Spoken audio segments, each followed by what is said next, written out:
ইরানের উপরে নিষেধাজ্ঞার যে বিষয়টি অতীতে ছিল, জাতিসংঘ আবারও আন্তর্জাতিক সেই নিষেধাজ্ঞাটি পুনর্বহাল করার সিদ্ধান্ত নিয়েছে।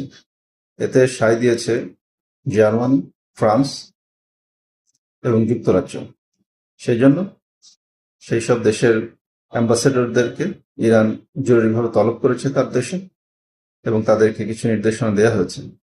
এদিকে খবর হচ্ছে যে জাতিসংঘের যে অধিবেশনটি হয়েছিল, সেই অধিবেশনে রাশিয়া এবং চীন যৌথভাবে চেষ্টা করেছিল যে এই নিষেধাজ্ঞার সময়টি যেন বাড়ানো যায়, অন্তত 6 মাস যেন বৃদ্ধি করা যায়।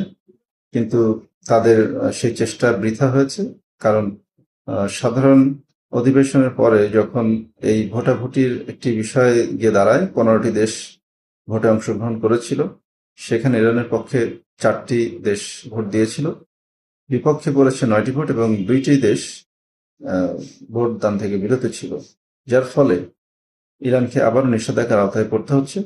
এবং এই নিষেধাজ্ঞার খবর চাওয়া হওয়ার সাথে সাথে তেহরানে সর্বকালের সর্বনিম্ন স্তরে নেমে গেছে মুদ্রার মান।